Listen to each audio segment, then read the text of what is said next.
ایک ہوتی ہے عمومی نعمت، اس کا ذکر ضرور کرنا چاہیے تحدیث نعمت کے طور پر، شکرانے کے طور پر، اور ایک اللہ تعالیٰ بعض بندوں پر خاص قسم کی رحمتیں کرتا ہے۔ وہ جو خاص فضل ہے نا خدا کا، جو آپ کے پاس موجود ہے اور دوسروں کے پاس موجود نہیں ہے، اس کا ذکر نہ کرنا بہتر ہے۔ ایک چیز ایسی جو آپ کے پاس خدا کی خاص رحمت سے ہے، واللہ یختص برحمتہ من یشاء، اللہ تبارک و تعالیٰ بعض بندوں کو اپنی رحمت سے خاص کر لیتا ہے، اور آپ کے پاس ہے لیکن دوسروں کے پاس موجود نہیں ہے۔ اگر اب آپ اس کا بار بار اظہار کریں گے تو لازمی نتیجہ حسد ہوگا، اس کا دوسروں کے دل کے اندر تکلف پیدا ہوگا۔ تو اگر اللہ نے کوئی خاص فضل دے دیا ہے تو اس کا بڑھا چڑھا کر ذکر کرنا، کوئی بھی نعمت ہو، اس کی کوئی بھی صورت ہو، آپ جب اس کو بار بار اس طرح بیان کرتے ہیں تو پھر حسد پیدا ہوتا ہے، پھر دل تنگ ہوتے ہیں، پھر لوگ برا بھی چاہتے ہیں، برا بھی سوچتے ہیں۔ اقبال کے استاد صاحب سے کسی نے کہا کہ آپ نے کمال کر دی، اقبال جیسا شاگرد تیار کیا، تو ڈاکٹر اقبال کے استاد فرمانے لگے میں نے تو ساری کلاس کو ہی پڑھایا تھا، میں اس کو الگ سے تھوڑی لے جاتا تھا، میں نے تو سب کو پڑھایا تھا، بس کلاس میں اقبال ایک ہی تھا۔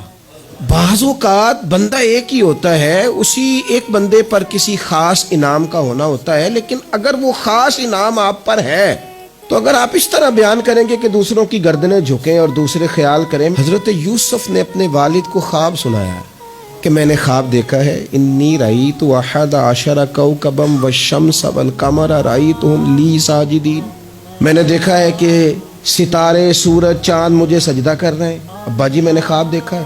اب ان کے باقی بھائیوں نے یہ نہیں دیکھا، ان کے پاس یہ نعمت نہیں ہے۔ اب والد کیا کہتے ہیں؟ کہتے ہیں یا بنیا لا تقصص رؤیاک علی اخوتک، بیٹا یہ بات بھائیوں کو نہ بتانا۔ میں اپنے باپ کا یوسف تھا، اس لیے شاید سکون سے سو نہ سکا، بھائیوں سے ڈرتا رہا۔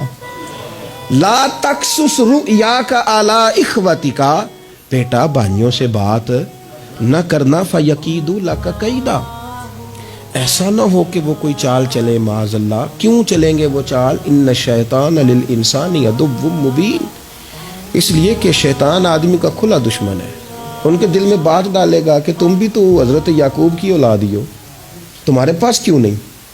اگر آپ کے پاس کوئی خاص نعمت ہے، نبی پاک صلی اللہ تعالی علیہ وسلم نے فرمایا کہ لوگوں سے چھپا کے نا اپنے مقاصد کی کامیابی پر مدد طلب کرو، چپ کر کے اللہ سے مدد طلب کرو اور مقاصد میں کام کرتے جاؤ، کیونکہ ہر نعمت والے پر حسد کیا جاتا ہے۔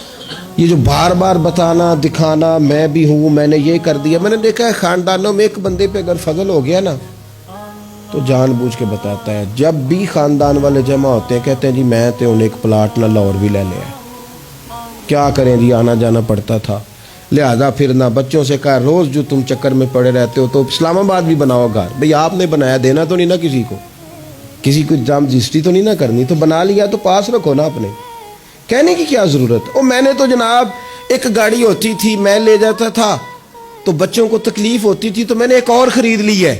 کس کو بتا رہے ہیں آپ؟ کیوں بتا رہے ہیں؟ صرف اس لیے کہ آپ پر حسد کیا جائے، پھر آپ کہتے ہیں پتہ نہیں کیا بن گیا۔ کیوں اس طرح اظہار کیا جاتا ہے اپنے رازوں کا؟